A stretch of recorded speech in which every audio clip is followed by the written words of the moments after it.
François, je suis très content de te recevoir sur ce 3e épisode de OTE. On se connaît bien. Moi aussi. On se connaît bien parce que tu m'as managé pendant 4 ans. Tu fais partie des personnes qui m'ont le plus appris sur la vente. Ça, c'est un C'est beau sujet que ça. je connais bien parce que je crois ne pas me tromper si je dis que tu as monté ta première boîte pendant tes études, que tu as revendu ensuite ta première boîte, fait un petit créneau par les US, et ensuite tu as monté Akimbo, qui est une agence d'accélération commerciale dont on aura l'occasion aussi de reparler. Donc tu baignes dans les sujets commerciaux depuis pas mal d'années maintenant, et donc très content qu'on puisse en parler tous les deux aujourd'hui.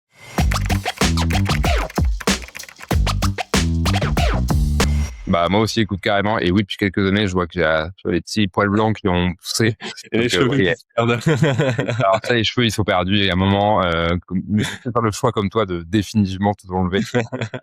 Mais ouais, ça fait quelques années en effet que je bosse dans le sales. Et même, tu vois, ma première activité, c'est quand j'étais au collège ou au lycée, je sais plus, mais je revendais des n'importe quoi, des jeux vidéo, des frères de potes.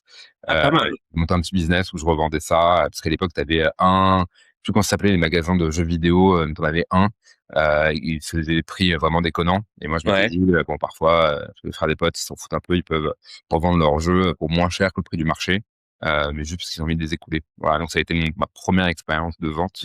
Ça, t'avais quel âge, ça?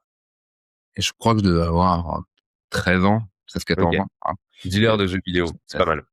Ouais, ouais. Et depuis cette époque-là, depuis tes 13 ans, c'est quoi la raison du coup pour laquelle tu t'es dit, parce que tu avais un choix des possibles d'un point de vue carrière, pourquoi tu as choisi la vente et puis après l'entrepreneuriat? Écoute, la vente, c'est parce que pour moi, c'était le domaine le plus méritocratique dans une boîte. Si t'es bon, tu Ouais, performes. Si tu performes, t'es bien rémunéré. Et donc, t'as la récompense de ton travail. Je pense que c'est essentiellement ça, plus aussi évidemment le côté, tu vois, interaction humaine. Mmh. Je me méfie un peu de cet argument parce que t'as beaucoup de gens qui te disent ah oui, si t'es bon dans la relation humaine, va en vente. C'est pas de la psychologie la vente. On n'est pas là juste pour écouter les gens. T'as un Ouais. objectif qui est clair, qui est de signer des deals. Mais évidemment, ça t'amène à rencontrer plein de gens et avoir vivre plein de situations humaines qui sont plus ou moins faciles, plus ou moins drôles, mais qui, toi, Mmh. évidemment, te nourrissent. Donc, je pense que c'était la première raison. Et la deuxième raison, c'est parce que tu as aussi un côté un peu de challenge dans la vente qui se compare souvent au sport et où tu es toujours obligé de te mettre un objectif. Et souvent, c'est un objectif qu'en plus, qui ne dépend pas que de toi et Ouais. que tu vas essayer de dépasser là où tu as peut-être d'autres métiers où tu as moins cette dimension-là. Donc Mais ça, du c'est coup, pour la vente. t'as le côté négatif, enfin négatif. T'as le côté un peu difficile de ça aussi, qui consiste à dire qu'en fait, à chaque quarter ou à chaque mois, bah en fait, tout ce que t'as fait avant, s'en fout quoi. Faut refaire ses preuves chaque fois. Ouais. Alors, particulièrement quand tu vends du service et que tu dois redémarrer de zéro chaque trimestre, c'est là Ouais. où la beauté des modèles récurrents fait que ton quarter, il est un peu moins dur, un peu moins douloureux. Ouais, c'est souvent une discussion qu'on a avec des CEO, tu vois, dans le cadre d'Akimbo, de CEO qui veulent revoir chaque quarter les targets de 20-30%, et où on leur dit, faut qu'il y ait une ambition, faut pas que ce soit déconnant, que ce soit démotivant pour les sales. Et une target, elle a vocation à être atteinte, pas facilement, mais elle a vocation quand même à Mmh. être atteinte et dépassée, plutôt que d'avoir des trucs qui sont démotivants. Hein. Donc ouais, je te rejoins. Et sur l'entrepreneuriat, écoute, en fait, c'est assez proche du sales. Hein. L'entrepreneuriat, c'est aussi, si tu bosses bien, tu auras ce que tu mérites. Plus d'autres aspects, je pense, que tu as pas dans le sales, c'est construire quelque chose qui reste et que les gens valorisent. Mmh. Ça, c'est hyper important. Mmh. Financièrement, tu peux dire, ou aussi la brand, le Les produit. 2. Les 2, moi, tu vois, je suis hyper fier quand des gens me disent: «Ah mais ouais, je connais Akimbo, vous avez une bonne réputation, j'ai eu de bons échos sur vous». C'est hyper glorifiant quand tu es entrepreneur. Ouais. Au même titre que quand tu signes un gros deal et tu te dis, «Ah ouais, tu vois, je suis arrivé à signer un gros client et donc la boîte est en train de prendre une autre ampleur». Et l'autre truc, c'est le projet humain. Je veux pas te faire de la politique centriste de mauvais aloi en disant, mettre l'humain au cœur de non, mais avoir une équipe, construire quelque Ouais. chose qui rassemble des gens qui se donnent tous pour un projet. Ça, pareil, quand tu sens parfois, tu vois, que ton équipe même te dépasse, ça, c'est hyper glorifiant. Ouais, je te rejoins. C'est un truc, je trouve, à force, tu vois, de développer le revenu, recruter, c'est un truc que tu touches de doigt aussi au fur et à mesure de développer la boîte, le côté histoire Ouais, collective, que je trouve vachement valorisante aussi. tu Et tout toucheras ça, encore beaucoup plus du doigt avec Iger dans 6 mois quand vous c'est serez une ça. centaine, tu vois? Ah, on bosse pour ça, on bosse pour ça. Mais t'as le côté justement, bah, c'est en lien avec ça, mais le côté méritocratique et le côté argent. Tu en as parlé, tu vois, dans les deux, à la fois dans l'entrepreneuriat et dans le côté vente aussi. Toi, c'est quoi ton rapport aujourd'hui à justement l'argent Ouais, c'est une bonne question. C'est un gros sujet alors, en France, culturellement, et chez les commerciaux français aussi. et chez Parce les fondateurs? Et chez les fondateurs, ouais. Pour moi, tu as un peu deux syndromes. C'est des gens qui sont gênés vis-à-vis de l'argent, Ouais. heu donc qui assument pas, le fait que, bah, l'argent, c'est ce qui compte le point. Alors, qu'on soit d'accord, pas d'accord, mais c'est la manière dont le système fonctionne. Et donc, tu vois, c'est des gens qui sont gênés, et en général, c'est des gens qui vont avoir une relation à l'argent qui est, je trouve, trop dépensière, trop détachée, pas assez attentive, et Mhm. donc parfois pas assez drivée par, bah, ouais, mon gars, si tu sais même pas ce deal, bah, ton revenu, il stagne ou il baisse, et ça, c'est un vrai problème. Et à contrario, tu vas avoir des gens qui ont une relation très tendue à l'argent, parce que peut-être ils viennent de milieux, plus modestes, parce que, historiquement, ils l'ont trop idéalisé, et ils vont surinvestir le sujet de l'argent, et donc tu vois, dès qu'un deal Mhm. se fait pas, ils vont le prendre beaucoup à l'ego, et trop à l'ego. Ils vont être très tendus dès lors qu'il va y avoir des discussions d'argent, ils vont être moins capables de bien négocier de manière sereine. Je trouve que les gens oscillent toujours entre ces 2 Ouais. pôles-là, et que beaucoup de founders et beaucoup de sales ont une relation à l'argent qui est, compliquée. Et toi, tu te positionnes où sur le curseur justement? Moi, je pense que je viens pas d'une famille, modeste, mais je pense que je suis plus dans le curseur d'avoir, moi, initialement, un rapport tendu à l'argent. Et donc, au début, tu vois, c'était j'ai eu des moments de négociation où j'étais, trop tendu, trop en jeu. Mhm. Le temps, ça s'est en revanche, normalisé, et je pense qu'aussi évidemment, ta situation, sociale, le niveau de revenu que tu as, et cetera, change ton rapport à l'argent, que tu sois d'un côté ou de l'autre, du pôle, quoi. Tu vois, un truc qui me marque beaucoup, c'est des sales qui, heu, ont ce rapport tendu à l'argent, et qui, par exemple, vont se braquer en négo, et donc, vont tirer moins de valeur des phases de négo que ce qu'ils devraient. Ça, c'est dans le cadre pro. Mhm. Et qui, à titre perso, vont être très peu capables de bien structurer l'investissement de leur épargne et de leur argent perso, en se disant: «OK, bah, ça, c'est plus risqué, donc plus de rendement, ça doit être moins risqué, donc moins de rendement», mais qui vont avoir un truc très tendu à l'argent, à passer d'un extrême à un autre, quoi. Ouais, OK. Et pour le coup, toi, parce qu'on en avait déjà parlé, mais ça remonte à quelques années, tu as une logique très structurée de mémoire sur ces sujets-là. Ça t'intéresse et tu as Ouais. une stratégie et tu travailles pas bénévolement, quoi. Non, non, je travaille pas bénévolement, et ouais, c'est des sujets qui m'intéressent, aussi parce que, tu vois, moi, j'ai perdu mon père jeune, et donc je sais ce que c'est Mhm. que de devoir, essayer de te prémunir contre les risques de la vie, et donc de me dire, pour moi, pour ma femme, pour pas encore d'enfants, mais c'est un projet, pour les futurs enfants, d'avoir ce qu'il faut au cas où il y a le moindre problème. Et aussi de te dire que, bah, si un jour tu as envie de t'arrêter de bosser pendant, 1 an, parce que tu as un projet qui te tient à cœur et qui est pas un projet dans lequel tu sais que tu vas faire beaucoup de ronds, tu peux le faire. Enfin, tu pas stressé par, ce moment de pause dans ta vie pro. C'est intéressant, je viens de capter un truc. Moi, j'ai eu l'effet inverse. J'ai perdu ma mère jeune aussi, et j'avais plus le côté, bah, en fait, je peux crever du jour au lendemain, donc je vais pas commencer à faire des plans sur la comète à horizon Mmh. 25 ans, mais plutôt profiter. Et là, je commence à avoir justement, mais je pense par le fait de monter une boîte aussi, avoir une vision un peu plus long terme et une relation à l'argent un petit peu plus saine qu'avant, où avant, il fallait que j'accumule mais que je dépense. Et que là, c'est plutôt le côté, OK, mais qu'est-ce que j'ai envie de construire à long terme sur cette... Mmh. Et je te rejoins dans les négos, etc. Je pense même dans la manière dont tu penses le prix, t'es vachement impacté par un peu bah, ton histoire personnelle, tes Ouais, origines très sociales, vrai, à se prouver, je pense aussi. très, très Ouais, vrai. hyper intéressant. Je reviens un tout petit peu en arrière. Tu parlais, tu disais tu vois, que tu avais une certaine fierté à faire que bah, ta boîte soit connue, reconnue, à construire une marque et à laisser une marque. Et pour le coup, tu as 2 ans après Akimbo, souvent dans mes intros, tu vois, quand je me présente, je dis que je bossais chez Akimbo et les gens captent très souvent. Donc, vous avez Cool. aujourd'hui, je pense, une belle marque, en tout cas sur laquelle moi je m'appuie au quotidien. C'est quoi tu vois, avec le recul que tu as aujourd'hui, les choses que tu as pu mettre en place, peut-être même sans le faire exprès, mais qui aujourd'hui expliquent que ta marque est aussi présente dans l'écosystème? Ouais, c'est une bonne question, d'autant plus une bonne question, c'est une discussion qu'on a eue avec mon associé il y a pas très longtemps. Hem Je pense que dans les éléments qui ont joué, le premier, c'est que dans l'univers sales, en France, c'est un marché qui est moins mature que aux US. Donc, le niveau moyen des boîtes et des gens que tu as dans l'univers sales et sales tech euh, est pas dingue, voilà. Ou n'était pas dingue. Voilà. Et C'est mieux, je pense. de quoi? C'est mieux maintenant?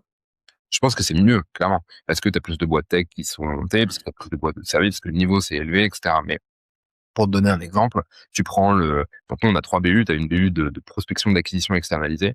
Tu prends le marché de la prospe externalisée en France, euh, peut-être c'est des marchés, nous, on a nos clients qui se font démarcher par des boîtes qui font ça. En général, le niveau, il est cata. Tu vois. T'as des Hmm. mails de prospection où tu te dis, bah, attends, si tu bosses comme ça, aucune envie que tu fasses de la prospe pour moi. Et en fait, si tu arrives en disant, bon, j'ai des gars qui sont pas trop cons, avec des process qui sont un peu éprouvés, qui sont très commit à ce que les clients ils réussissent et donc ils testent, qu'ils itèrent, etc., qu'ils lâchent jamais le morceau. Déjà, tu fais une différence par rapport au marché parce que le niveau moyen est pas exceptionnel. Ce qui est pas vrai dans tous les marchés. T'as des marchés, t'as des fonctions dans lesquelles le niveau moyen, déjà en France, il est assez élevé. Donc, Euh, par le recrutement et les gens avec lesquels tu bosses, tu contribues à faire rayonner ta marque. C'est ça ton point? Ouais, déjà, je pense au début, quand t'as une petite boîte, c'est pas tellement la qualité des process, quoique quand même un peu, c'est la qualité des people que t'as. Ouais. Et quand tu scales, après, c'est la qualité des process qui prend le relais. La deuxième chose, c'est le fait d'avoir eu une activité de formation et donc d'avoir eu un aspect communautaire à la boîte, en particulier sur les premières promos où on gardait beaucoup de liens. Tu vois, je te parlais de quelqu'un, alors je te dirai pas son prénom si tu veux pas nous porter l'œil, mais qu'on va peut-être recruter et qui est un ancien de la communauté Akimbo. Ouais. Et c'est un gars avec lequel on a gardé contact depuis 7 ans, quasiment maintenant. Donc je pense qu'il y Bon, a il y avait Sarah Varbac aussi. il y a Sarah Marbach, il y en a un certain nombre. Il y a Constance, donc à l'US aussi. Enfin, il y en a plein avec lesquels on garde contact, on se parle de temps en temps. Donc je pense qu'il y a la communauté et le dernier point, à mon avis, c'est dans le delivery et dans la relation qu'on a avec nos clients, d'avoir une relation qui soit tu vois, proche par le degré d'intensité qu'on met et proche par le niveau d'interaction qu'on a. Mhm. Là, tu vois, il y a un client avec lequel on travaille depuis 3 4 mois, ça se passe très bien. Je suis allé à Lyon le voir, on a déjeuné ensemble, on a parlé de plein de trucs, et en particulier pas de boulot et pas d'acting. On a pu l'aider après d'une manière ou d'une autre, plus d'un point de vue perso. Euh, et tu vois, ce genre d'attention et de lien avec tes clients, bah, crée aussi plus de proximité, plus d'envie de parler en bien de ta marque. Ah, donc people, communauté et faire l'effort relationnel de construire aussi un tissu relationnel plus fort que juste fournisseur client quoi. Ouais, Ça ouais, pourrait aussi sur des boîtes plus logicielles. Ça fait ouais, peut-être une. mille fois. Moi, je garde en tête, je ne dirais pas le nom de la boîte pour être gentil, mais une belle, une grosse boîte tech française. Et on bossait avec eux sur la coordination entre les key accounts et la partie CSM. Et donc notamment sur le top 30 clients. Et à un moment donné, on s'était arrêté avec un des gars d'Akimo. On leur a dit, mais juste par curiosité, dans le top 30 clients, combien est-ce que vous avez vu là sur le dernier trimestre en présentiel? T'as eu un CAM qui a levé la main en disant, bah moi, dans mon top 30 clients, je les ai quasiment tous vus sur le dernier trimestre. Tous les autres, pas dans Ouais. le présentiel. Et là, tu te dis, attends, Coco, c'est des boîtes qui claquent 50, 100, 200, 300 k chez toi à l'année, et tu fais pas l'effort d'aller les voir sur place, Ouais. ça va pas. Enfin, C'est intéressant ce que tu dis, ça fait penser à une discussion qu'on a eue récemment avec Maxime de Ignify, qui disait en gros, j'ai plus la phrase en anglais, mais c'est ton réseau, c'est ce que tu vaux. Your network is your worth, un truc comme ça. ouais. Je sais plus Your comment. network is your net worth. Ouais, c'est ça, exactement, je l'avais pas.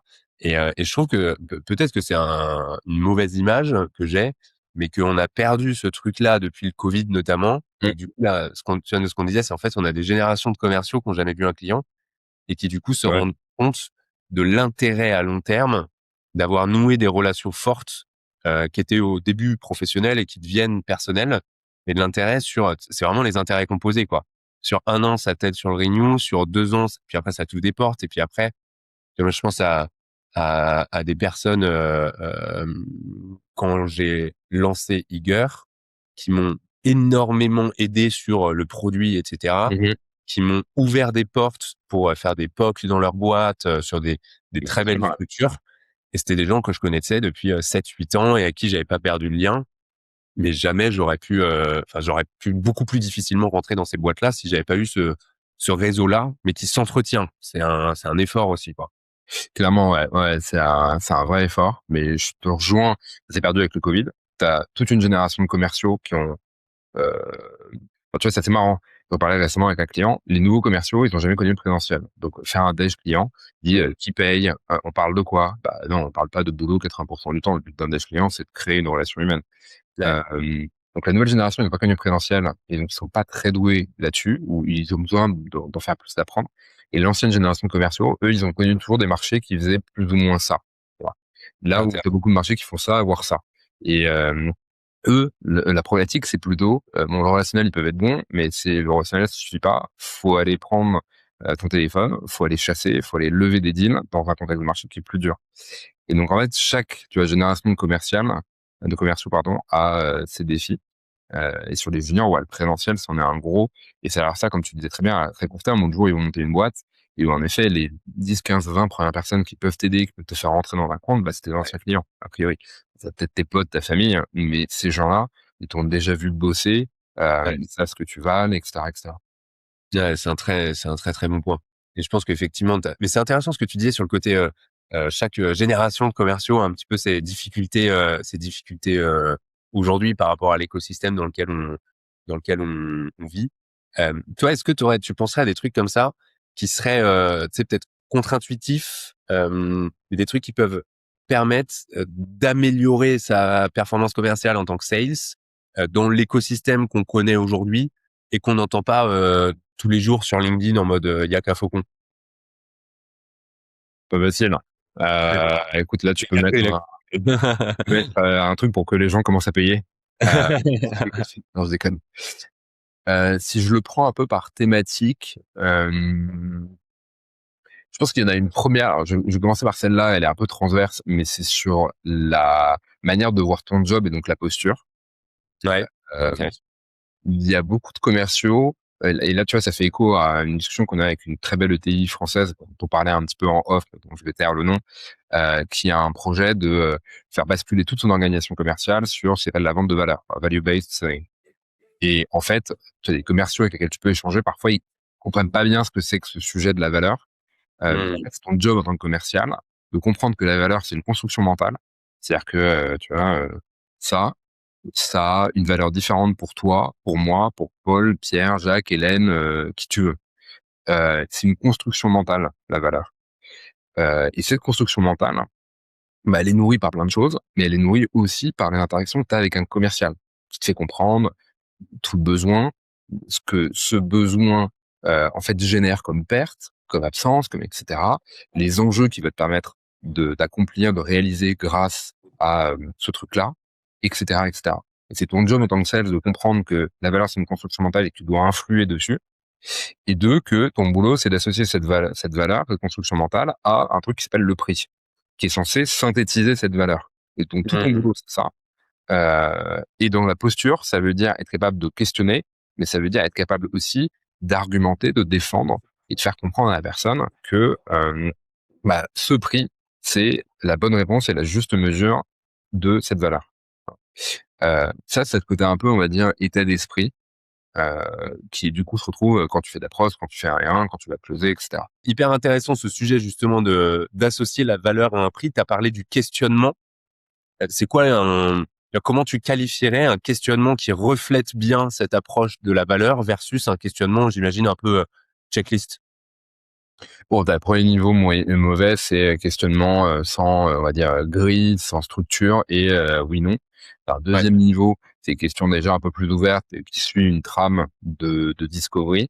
Et pour moi, t'as peut-être deux autres niveaux ou un dernier niveau qui est une conjonction de deux choses. C'est un niveau dans lequel tu questionnes, mais pour amener la personne à comprendre par elle-même des Hmm. implications de sa situation, de ses problèmes, de ses besoins, de etc., etc. Euh, et où t'es pas juste dans le questionnement, mais t'es aussi capable d'argumenter et tu vois de défendre des thèses, des visions bien arrêtées, bien franches, euh, qui pour toi sont la vérité ou plutôt ce dont tu as besoin de prospect. C'est très bien de faire une discovery, d'avoir une bonne grille de découverte, mais il faut arrêter de faire croire qu'un bon commercial et un bon R1, c'est juste ça. Non, c'est capacité aussi à être challenger, pas juste dans le questionnement, mais dans ce que tu vas affirmer et dans ce que tu vas défendre comme vision de la réalité, et donc comme réponse aux besoins de ton prospect. Ça me fait penser à un schéma qu'on avait, on l'avait dessiné ensemble, je me souviens, sur un atelier il y a pas mal de temps. C'était en gros, souvent on dit, il y a la découverte et puis ensuite il y a la reformulation et puis ensuite il y a l'argumentation. Et donc toi, tu disais, en fait, c'est beaucoup plus superposé que ça, parce que dans la découverte, si tu veux justement challenger, apporter de la valeur, bah il faut que tu commences à argumenter. Donc il faut que tu commences à apporter des billes et à avoir une posture un peu d'expert qui fait réfléchir, qui fait prendre conscience de certains sujets, etc. Et je creuse une dernière fois ce point-là parce que je trouve que bah, c'est un sujet, on pourrait en parler une Oui. heure et demie Ouais. de la découverte, voire passer 2 semaines dessus. Mais est-ce que tu as tu vois, tu penses à une ou deux questions qui ont eu un effet hyper intéressant sur tes prospects et que 99% des commerciaux n'auraient peut-être pas osé poser? Il y en a une, c'est surtout qu'elle est centrale pour moi. C'est donc c'est vrai que par ma fonction, moi j'ai souvent échangé avec soit des CRO, soit souvent des DG, des CEO, Ouais. et donc une des questions c'est ok, on se parle de ce sujet-là. J'imagine que des sujets comme ça en ce moment dans la to-do et surtout le contexte macroéconomique global, il y a beaucoup de chantiers de priorité. Qu'est-ce qui fait que ce sujet-là il est prioritaire à vos yeux aujourd'hui pour des raisons internes comme externes? Voilà, donc c'est qu'est-ce qui fait que ce Alors, sujet-là, c'est vraiment un sujet qui est prioritaire à vos yeux? Et là, après, ça permet de remonter sur, surtout quand tu es sur du dirigeant, c'est quoi un peu sa feuille de route de cette année et du plan un peu stratégique? J'emploie des grands mots qui sont valables sur des plus grosses boîtes, sur des plus petites boîtes, enfin, plus simple. Voilà. ouais, mais tu vois ce que tu dis là, je trouve que c'est intéressant et ça m'a fait penser à une réflexion que j'ai eue il y a quelques semaines, moi-même en me disant, en fait, je suis beaucoup dans la disco de la boîte, mais assez peu de la personne. Mmh. Et je pense qu'à n'importe quel échelon d'interlocuteur, ton interlocuteur a des enjeux personnels qu'il est aussi intéressant de mapper, de comprendre et de challenger parce que ça va, mine de rien, influencer aussi la décision. Et donc, Mille c'est fois. quelle est ta feuille de route stratégique, mais juste, c'est quoi, tu vois, dans ta banette, les deux trois projets hyper importants que tu dois réussir dans le trimestre? Ça permet peut-être aussi de mapper le truc, quoi. Mille fois. Ouais, ouais, ouais. Et tu vois, c'est marrant parce qu'il y a un de nos deals où un des commerciaux chez nous, chez Akimbo, il a, en fait, le deal sur lequel on travaille, c'est l'initiative numéro un du plan stratégique du DG. Et c'est OK. porté par la personne à laquelle on parle. Et donc, on a parlé avec ce sales et il me dit ça. Et je lui dis, donc la personne avec laquelle tu parles, en termes de skin in the game, elle, c'est chaud parce qu'en gros, elle réussit son initiative, son projet. Bah, elle passe peut-être des GA ou elle prendra le relais du DG à un moment donné qui lui monte Mmh. encore d'un niveau, ou alors, bah, elle finit dans un placard, quoi. Ouais. Donc, tu vois, la discussion, c'était garde bien ça en tête parce que dans tous les échanges que vous allez avoir et dans le reste du cycle de vente, elle a un très, très gros enjeu personnel. Donc ça a plein d'implications sur elle, comment elle va vouloir choisir le partenaire pour les accompagner sur cette initiative-là. Ce que nous, on peut déjà lui apporter un peu comme valeur, comme bille, qui va l'aider justement à bien briller en interne sur ce projet-là, et cetera, et cetera. Et donc, ouais, tu as raison, c'est souvent un sujet qui est occulté, côté enjeu perso. Donc, première question, c'est, du coup, sujet, qu'est-ce qui rend ce sujet prioritaire dans votre to-do qui doit être déjà très chargé? Hem Et la deuxième question que moi j'aime bien poser, c'est, en fait, c'est plutôt une structure de questions. Comme je te disais tout à l'heure, souvent les gens vont me dire, tu as une grille de qualification, à prendre besoin, enjeu, budget, échéance, décisionnaire, concurrent et donc tu vas dire, je sais pas, sur le décisionnaire, une question que pourrait poser un sales, c'est, classiquement sur ce genre de projet, quelles sont les parties prenantes impliquées et comment se construit votre décision? Heu Moi, j'aime bien aller un cran plus loin, avoir des questions qui, justement, sont plus tournées en mode challenger, heu, où, on va dire, au lieu d'essayer de comprendre quel est le process de décision, ça va plutôt être de les amener sur, si j'ai bien compris, donc il y a vous, la direction commerciale, il y a la direction marketing qui va être impliquée sur ce projet-là. Hem, Moi, la question que je me pose, c'est, comment est-ce que vous, dans votre prise de décision, vous arrivez à être agile sur ce genre de sujet qui nécessite d'aller relativement vite, heu, pour prendre une décision et pour voir si oui ou non on est, tu as le bon partenaire. Comment est-ce que vous arrivez à aller relativement vite sans évidemment sacrifier, bah, les contraintes de sécurité ou autres que vous pouvez avoir? Et en fait, Mmh. tu vois, de tourner une question pas juste je prends une information, mais tourne une question en mode je veux déjà adresser un peu l'éléphant qu'il y a dans la pièce, qui est le problème qu'on pourra avoir sur tel sujet. Ouais, ok. Sur la prise de décision, c'est que ce soit long, que personne ait, j'allais être grossier, ait le courage de prendre une décision. Sur le budget, c'est qu'on sache pas trop où est-ce qu'il est le budget, est-ce qu'il existe, comment on va le faire. Et en fait, du coup, est-ce qu'il existe un budget ou dans quelle mesure il y a un budget déjà identifié? C'est bien comme question, mais ça traite pas vraiment l'éléphant dans la pièce. Ouais. Ce serait quoi la bonne question, du coup, sur le budget? Sur le budget, c'est nous une qu'on peut avoir, c'est dans quelle mesure est-ce que sur ce projet-là, vous ou l'organisation êtes en mesure de construire un budget pour financer cette initiative. Hmm. Et là, tu vas plus sur pas juste est-ce qu'il y a un budget, mais en fait comment se construit le budget, est-ce que la personne elle va mobiliser son budget à elle, ou son boss, ou etc. Tu vois. Hyper intéressant. Donc ça, c'est le côté posture, questionnement. On Ouais. avait, je crois que t'avais un troisième point tout à l'heure, il me semble. Ouais, là on parlait en fait, je te donnais ce truc posture parce que je le trouve assez transverse et il y a beaucoup de Ouais. commerciaux qui ont pas trop ce truc en tête de la valeur, le prix. Donc là on a parlé un peu de questionnement. Il y a un autre truc, c'est que pour moi les deals se gagnent pas dans les rendez-vous. Ils se Ouais. gagnent dans les interstices entre les rendez-vous. Ça, c'est toi qui me l'as appris, ça. Mais ça, c'est très vrai parce qu'en fait, le rendez-vous, c'est un prérequis.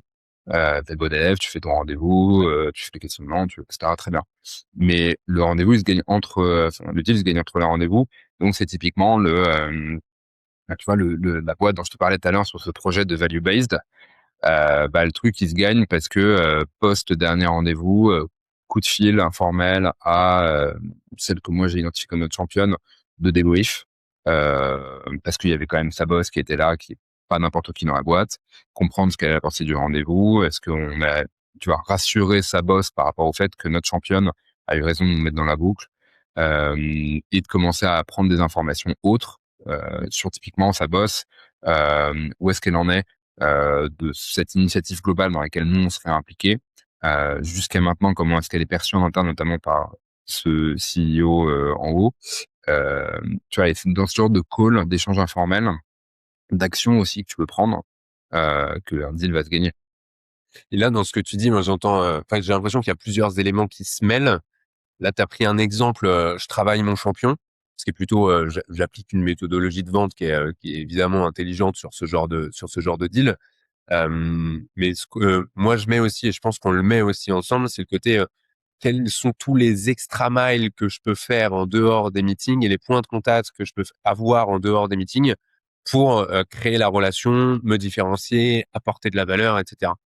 C'est ça, on est d'accord. Ouais, C'est quoi ouais. les autres trucs auxquels tu penses que tu as fait en mode en dehors des rendez-vous et avec le recul, tu te dis ça certainement ça a dû jouer. Premier exemple qui me vient, c'est Shadow, enfin, pardon, pas Shadow, client mystère. Nous, on va se faire passer pour un client dans l'organisation commerciale du prospect avec lequel on échange. Ah Et bon. on va pouvoir, tu vas remonter un certain nombre d'éléments déjà. Parler à des anciens commerciaux de la boîte. Alors, tu peux toujours avoir le commercial aigri qui est pas content parce qu'il s'est fait sortir, etc. Donc ça, faut arriver à un peu le filtrer. Mais tu as des anciens commerciaux qui vont te remonter ce qui est vraiment le programme d'onboarding quand tu rejoins la boîte, comment les objectifs sont fixés, est-ce qu'il y a vraiment un sales process, l'accompagnement dont tu bénéficies, etc. Donc, tu as en gros prendre de l'info, Hmm. tu as pouvoir solliciter aussi un network, un réseau de gens qui sont partenaires slash prescripteurs et qui connaissent le compte, donc qui sont capables de te dire, typiquement, tu vois, sur les sujets de prise de décision, sur les sujets de budget, comment un compte comme celui-là fonctionne. T'as un certain nombre de choses que tu peux faire qui sont plus des actions pour prendre de l'info, construire ton deal. Et après, t'as Ouais. des actions que tu peux faire qui sont plus en effet de l'ordre de la différenciation, les faire un peu waouh.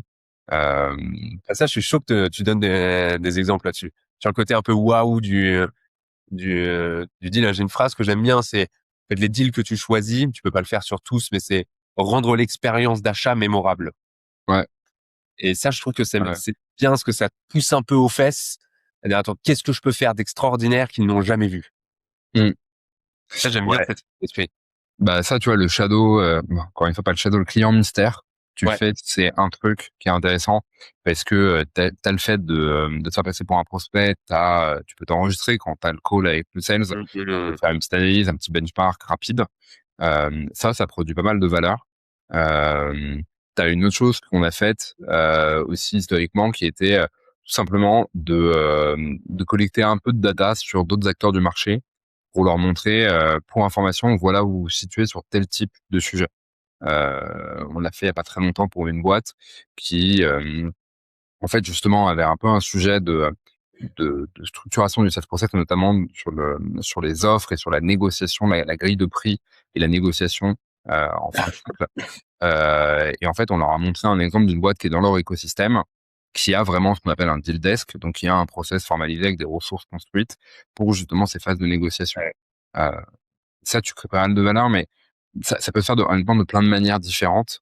Comme tu l'as dit, l'important, c'est comment est-ce que tu construis une expérience d'achat qui est inoubliable dans un monde où tes prospects ils sont toujours plus sollicités, où tu as toujours plus de concurrents et où donc tu as toujours plus de raisons d'oublier Eager ou Akimbo, sans oublier de moyenniser, de mettre tout le monde près dans un lot de commodités.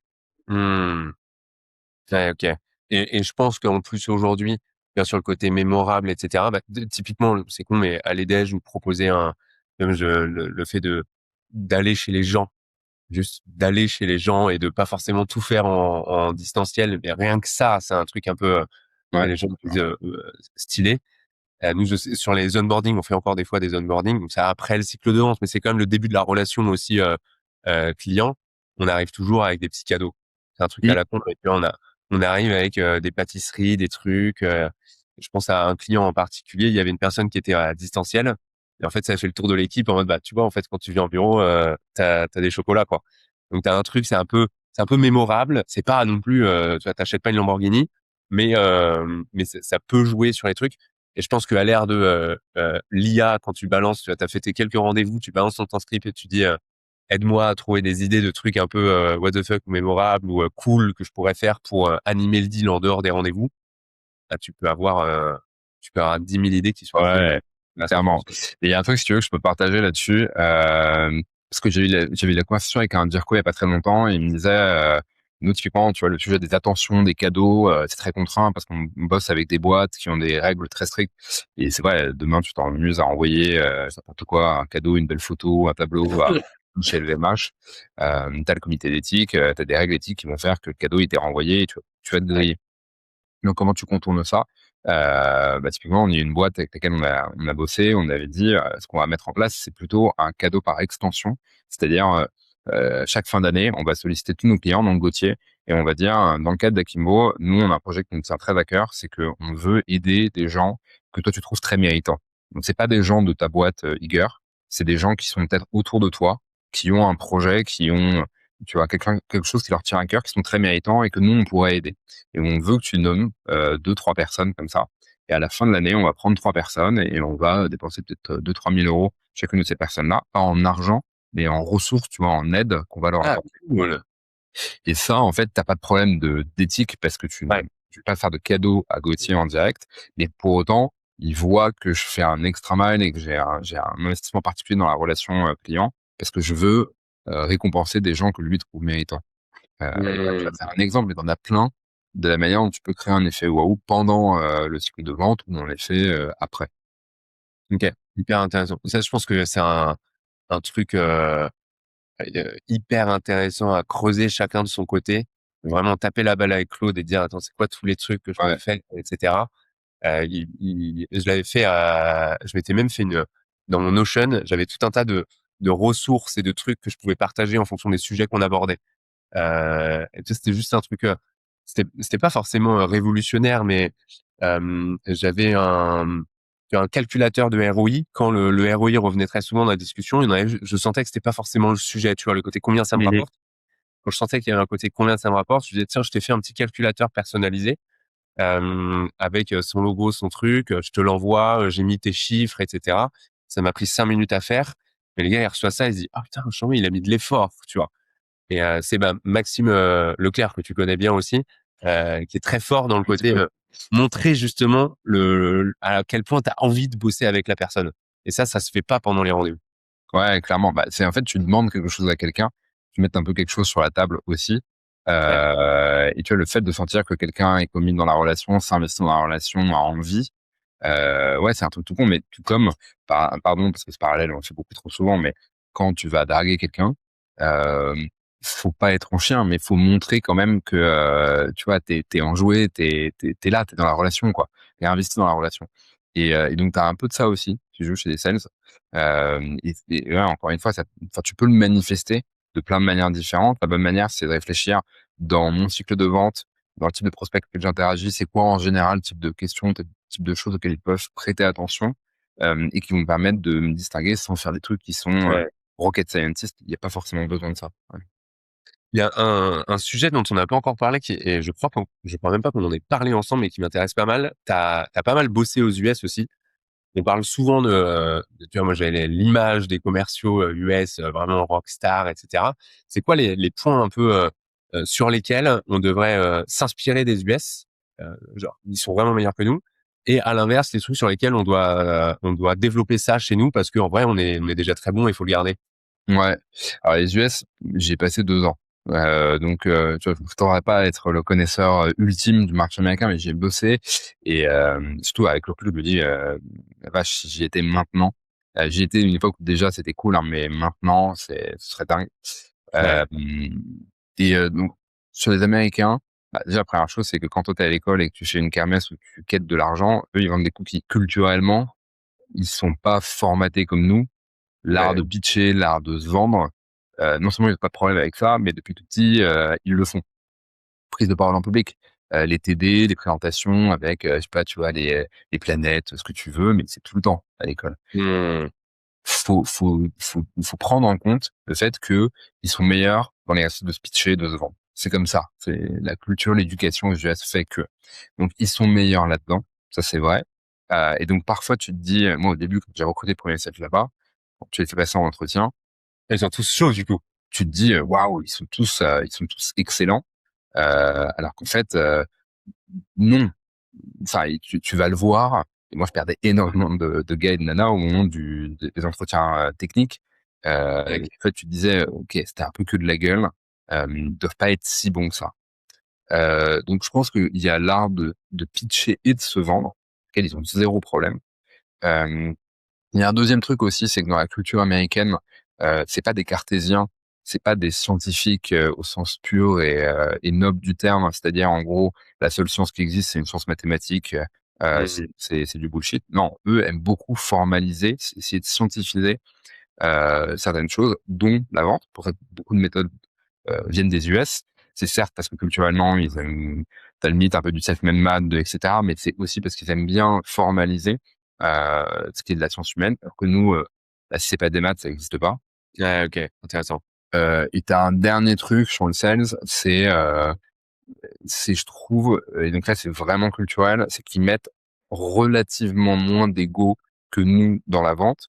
Moi, ça m'était arrivé de sortir un sales à San Francisco parce que, pas parce qu'il performait pas, mais parce que le gars était loup solitaire, très difficile à manager. Et le soir même, il prenait une bière avec nous.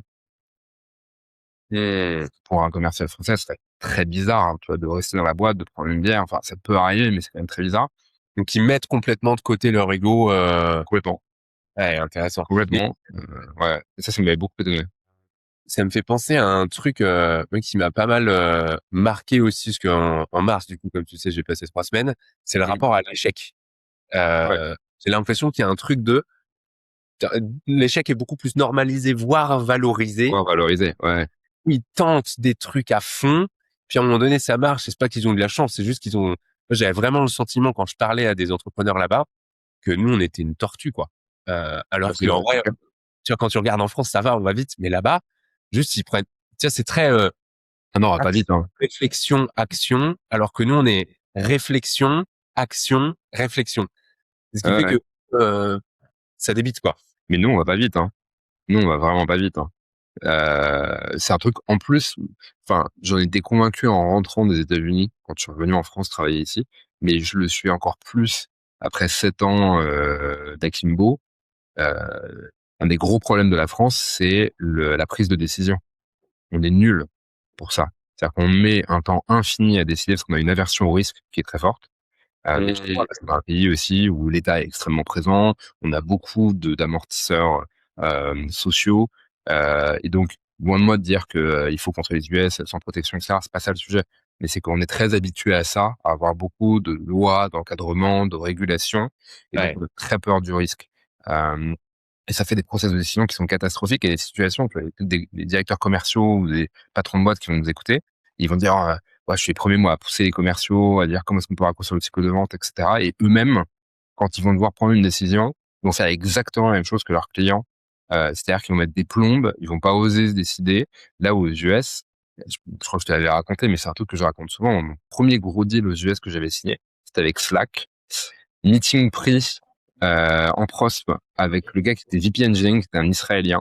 Je m'en souviens encore, il avait comme toi pas de cheveux, style très ouais, très très cash, très direct. On fait le premier meeting. Il dit ok, non mais c'est cool ce que vous faites les gars. Deuxième meeting, fin du deuxième meeting, c'est ok, on peut démarrer quand. Et moi, je me souviens qu'avec mon réflexe de français, je me suis dit ah c'est un test, et tu vois c'est un test ah, j'y crois gratuit. pas, quoi. Ah ouais, ok. Il a dit non, on paye. Et avec un grand sourire, c'est de toute façon, si votre truc c'est pas bien, nous, alors tu vois, c'était Slack en 2016, je crois, un truc comme ça. Donc c'était pas la boîte que c'est aujourd'hui, mais c'était déjà quand même une boîte Ouais, bah, visible. Et il nous a dit de toute façon, si c'est pas bien votre truc, vous êtes grillé. Donc moi je vous dégage et ça se saura. En revanche, si vous êtes bon, bah moi ça me donne un edge, un avantage comparatif à toutes les autres ouais. boîtes du marché qui n'ont pas encore votre solution, alors que nous on l'aura. Et ça, tu vois, ce raisonnement-là en France, t'as vraiment pas beaucoup de boîtes qui l'ont. Et c'est marrant parce que tu vois, j'ai l'impression qu'aux US, c'est peut-être un peu schématique, mais la question c'est plus combien ça va me rapporter plutôt que combien ça me coûte. Souvent. Ouais. En France, t'es très, quoi, tu vois, ça me coûte combien, avec la logique de ROI, même quand on vend à des head of sales, ce qui est notre cas à tous les deux, ou à des founders, elle est difficile, je trouve, à aller chercher. Et moi, il y a un truc que j'essaye, que je mets en place maintenant dans ma disco, c'est le coût de l'inaction. Comprendre, chercher à comprendre les écarts moi par exemple, c'est les écarts de performance entre les Ouais. commerciaux, l'impact sur la deal size, sur le cycle de vente, sur les taux de conversion, du coup l'impact sur les revenus à l'année. Je lisse et puis souvent on se rend compte que en fait ton écart de performance il y en a trois quatre qui sont moins bons que les autres, en fait ça te coûte 500 000 euros. Donc quand moi j'arrive avec mon petit budget à la fin, je fais le ratio et c'est assez facile à démontrer la valeur. Et tu vois, même dans la réponse à ces questions-là, et tu vois, la construction la réflexion de combien je perds, Ouais. elle est pas facile, pardon, à avoir. C'est dur à faire, à faire prendre conscience, ça. Ouais, en effet, ouais. Alors, je pense que tu as deux trucs qui jouent. Tu as l'aversion au risque, et donc la difficulté à prendre le risque d'évaluer ce que ça te coûte, ce que tu perds. Et tu as un deuxième truc qui est dans l'organisation des boîtes françaises. C'est souvent un sujet surtout dans les grosses boîtes, j'ai pas envie de marcher sur les pieds de quelqu'un d'autre. Ouais. Là Ok. où cette dimension-là, tu l'as beaucoup moins dans des boîtes américaines. Je vous enjoins à aller regarder l'interview qu'a fait Carlos Diaz, le gars de Silicon Carnet, de l'ancien J'adore. VP Customer, je crois, de chez Tesla, qui est un Français, Ouais. euh, qui t'explique, bah, Tesla, ça a beau être une grosse boîte, il n'y a pas de politique dans cette Ouais. boîte. Alors que tu prends des boîtes françaises de la même taille, t'en as 9 sur 10 dans lesquelles t'aurais ces dimensions-là de gens qui tirent dans une direction différente parce qu'il faut pas Ouais. lancer pied de Jack, ou au contraire, faut emmerder d'épaule, etc. Et je pense effectivement que du coup, ça ralentit pas mal, mais même dans les petites boîtes, hein, je pense. Hein. Mhm. Ah bah, Ouais. un de nos pires clients du moment, c'est une petite boîte avec un patron qui, comme il est flippé du risque, prend à mes yeux quasiment que des mauvaises décisions, mais beaucoup de temps à les prendre. Tu vois, c'est le premier client, je pense qu'il a fait un diagnostic chez nous pour in fine rien mettre en place derrière, sans que la boîte aille mal ou je sais pas quoi. Ah ouais. Ok. Et, euh, et en fait, ces profils-là, t'en as aux US, mais proportionnellement, je pense qu'on en a beaucoup moins. Et c'est particulièrement dramatique en ce moment quand tu vois le rythme d'innovation aux US, Ouais. qui nécessiterait d'être encore plus agile et rapide dans la prise de décision, et nous, on l'est encore moins. Ah, c'est hyper intéressant ce que tu dis. Ça me fait penser à un truc, j'ai plus du tout tu avais une formule comme ça qui disait le moteur des gens est davantage la peur de perdre que l'envie de gagner. Ça te Mm. parle, ce truc-là? Ouais, on dit que c'est plus puissant, la peur de perdre que l'envie de gagner, notamment quand tu veux essayer de convaincre les gens d'un besoin auquel ils doivent répondre. il faut davantage insister sur la douleur et donc ce qu'ils perdent plutôt que ce qu'ils pourraient gagner in fine. Ouais. Ouais. Le T'as, coût t'as de l'inaction, ça colle bien par rapport à ce qu'on disait. Ouais, c'est la peur de la perte Ouais. et ouais, de la perte plutôt que l'espérance du gain qui te paraît. Et c'est, tu vois, c'est un peu le même logique que quand t'es patron de boîte ou DAF et que on te dit les coûts, bah, c'est ce qui est certain, le revenu c'est l'incertain. Donc le revenu c'est ce que je suis censé faire comme argent, ce qui est censé rentrer. Bon, bah ça on a des projections etc. Mais par définition on le maîtrise moins. Les coûts, en revanche c'est certain, bah, c'est ce qu'on va devoir payer à la fin du mois et ça on le connaît bien. Ouais, on peut pas trop l'éviter. Mmh. Et donc tu as un peu cette analogie là entre le gain, ok, c'est censé récupérer, et la perte. Bon, ça, c'est assez facile à calculer et on la prévisualise mieux. OK. Ouais, hyper intéressant.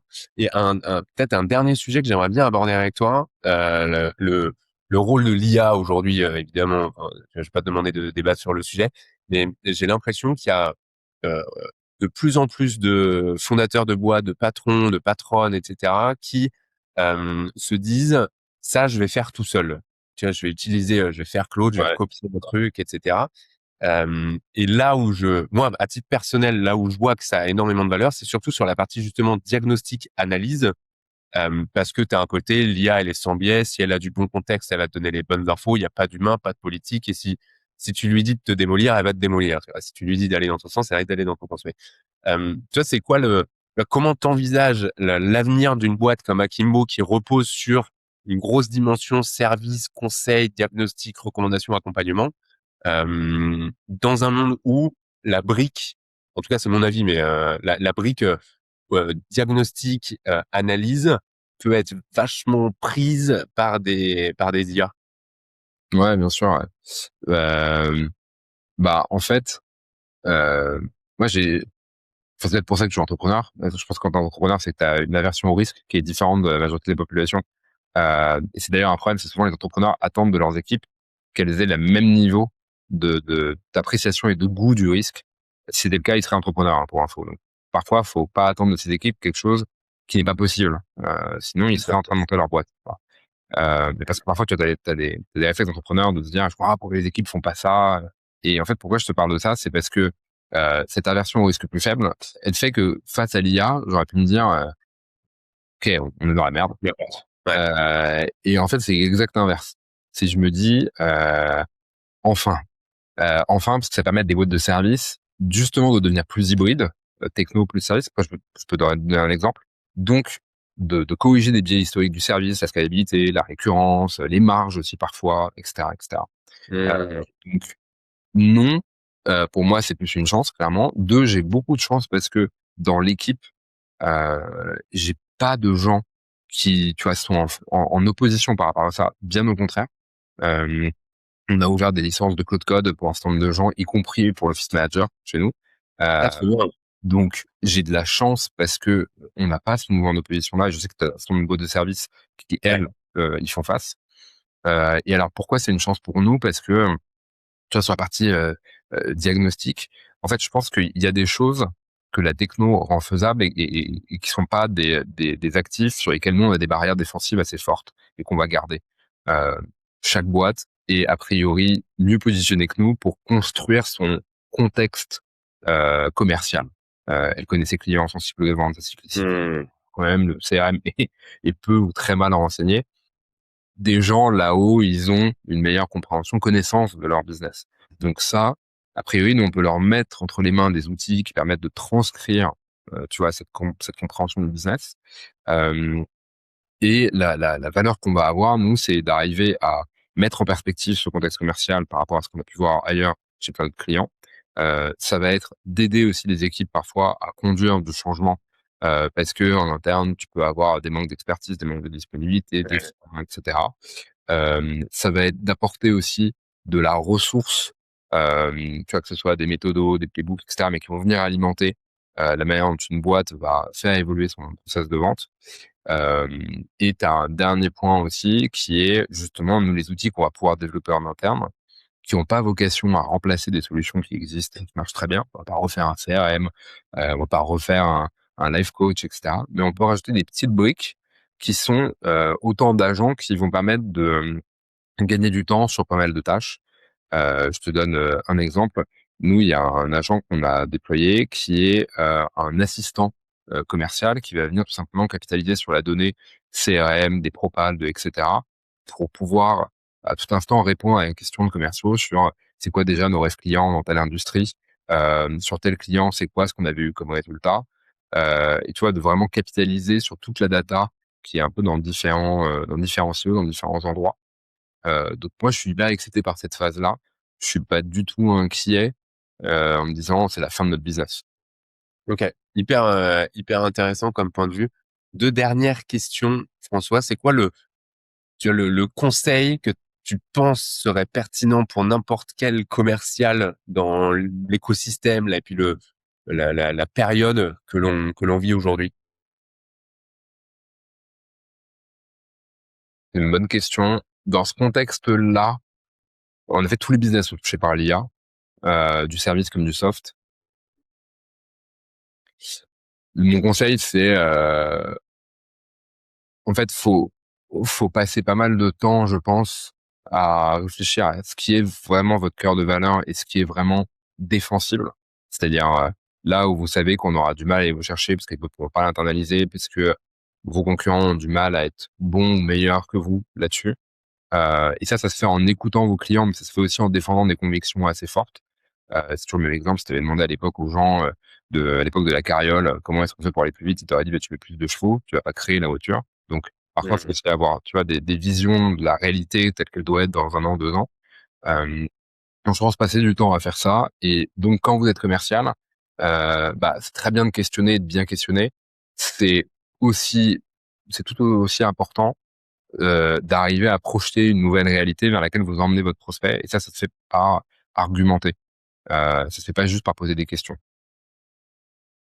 Et c'est pour le coup assez défensif parce que je suis pas sûr qu'en posant des questions à Claude, le prospect arrive à décider tout seul et à comprendre cette réalité-là qui pourrait décider quoi. Et particulièrement quand tu vends des trucs qui sont pas de la commodité. Donc, ce que je disais là, c'est l'objectif final, c'est que vous devez sortir de la commodité. Si vous vendez de la commodité, bah, vous êtes challengé sur du fonctionnel, un prix, et cetera. Mais par définition, un prospect ou un client qui achète quelque chose qui est transformationnel pour sa boîte, Ouais. il sait pas trop comment l'acheter, il est pas trop capable de mettre un cahier des charges. En effet, donc il a posé des questions à Claude, mais par définition, quelqu'un ne sait pas ce qu'il ne sait pas.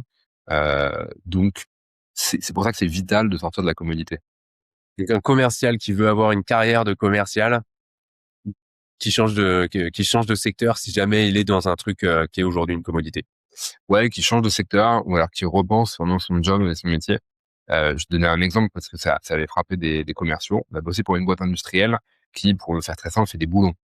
Ils font pas Ok. exactement des boulons, mais je vais faire simple, ils font des boulons pour l'industrie automobile. Donc tu peux être commercial dans cette boîte-là et te lamenter en se disant, j'ai la concurrence des Chinois qui produisent, Mmh. 15 fois moins cher, en plus gros volume et cetera.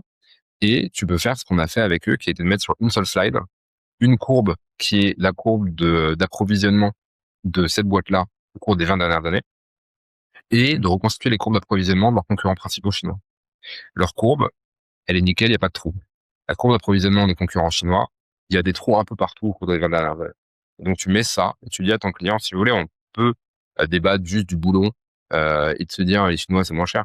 Mais on peut Ouais, regarder aussi la relation dans le temps et le fait d'avoir un partenaire comme nous qui vous lâchera jamais sur des produits de qualité. ouais, ok, hyper intéressant. Et du coup, ça passe par effectivement prendre du temps de réflexion, quoi. C'est ça le meilleur conseil, en fait. Ouais, prendre du temps de réflexion. Réfléchissez à où est-ce que vous voulez être dans 2 ans, quoi. Ouais, réfléchissez où vous voulez être dans 2 ans et réfléchissez à à comment vous sortez de la commodité. Donc la commodité, c'est vous délivrer une valeur forte sur laquelle c'est dur de vous concurrencer parce que les boîtes peuvent pas internaliser ou parce que les concurrents sont moins bons que vous. Et si vous arrivez à sortir de la commodité, si vous voulez faire une vente qui est transformationnelle, c'est pas juste par du questionnement. C'est le fait de proposer, d'argumenter une vision du monde qui est différente et dans laquelle vous embarquez les gens. Hyper intéressant. Ok. Je vais me poser là-dessus, je vais réfléchir aussi. Et À votre rigueur, ouais, il y a des belles choses sur le sujet que vous avez déjà commencé à faire. normalement, oui. Mais quand même, c'est intéressant. Et dernière question, moi je disais en intro que tu fais partie des commerciaux, même si c'était mon boss à l'époque, mais tu fais partie des gens qui m'ont le plus appris sur la vente. Est-ce que tu aurais une ou deux personnes en tête avec qui il faudrait que j'ai ce genre de discussion et avec qui ça pourrait être hyper intéressant, tu penses? Écoute, bonne question.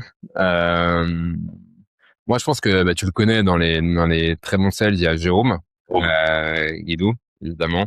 je vais le taguer, je vais mettre ça sur LinkedIn, je vais le Ça va lui taguer. faire plaisir en plus, je pense. À la deuxième fois en plus. Ouais. Et sinon, sur d'autres personnes, moi j'aurais bien envie de mettre en avant des femmes parce que c'est quand même trop souvent des mecs qu'on met en avant. Alors Tout à fait qu'il d'accord y avec a toi. des nanas sales qui sont incroyables. Profil sales mais entrepreneuse, Ségolène Moutarde. Ouais, Là, ça va avec, déménager. ouais. Parce que ça, quelqu'un qui a peur de prendre le téléphone, d'aller taper tout son marché avec de très beaux résultats, c'est beau, je pense que c'est une meilleure référence. Nous, on a bossé avec Antoine, qui a bossé chez Ségolène pendant un Ouais. moment, qui disait c'est la meilleure sales ever que je connais. Ouais. Ségolène, si tu fais cette vidéo, tu vas recevoir un LinkedIn de ma part. Ouais, mais c'est beau, je pense elle te dira oui avec grand plaisir pour Oui, passer sur les gars. Je pense que la deuxième personne à laquelle je pense, ça fait un moment qu'on s'est pas parlé, mais c'est Aleta Nudjaim qui Mhm. dirige des équipes BD. On s'était rencontré à l'époque où elle était chez Algolia. Ah, Et je pense que ouais, c'est quelqu'un qui serait intéressant à avoir sur les gars. trop bien. Et la dernière personne, pareil, ça fait un moment qu'on s'est pas parlé, mais je trouvais que c'était quelqu'un de smart et je pense une bonne leaduse commerciale, c'est Julie de Partout, qui est une ancienne de chez nos amis de Concentrix slash Webhelp, forcément Webhelp. Et voilà, je pense que c'est trois femmes de très grande qualité qui gagneraient à être davantage mises en avant. Elles le sont, je pense, déjà très bien en interne, mais encore plus sur Eager et ailleurs. Trop bien. Eh ben, merci beaucoup pour ces recos. Merci beaucoup pour le moment qu'on a passé ensemble. C'était hyper, Bah, hyper merci à toi. intéressant. Carrément, très bonne discussion et très très bon format. Et très cool surtout de voir comment Eager évolue et surtout ce qu'il y a devant nous, parce qu'on se disait, vous n'êtes pas sur de la vente de commodité et devant, il y a une belle réalité qui se dessine. La suite arrive en force. Merci beaucoup, François. Passe un bon Merci à week-end. toi aussi.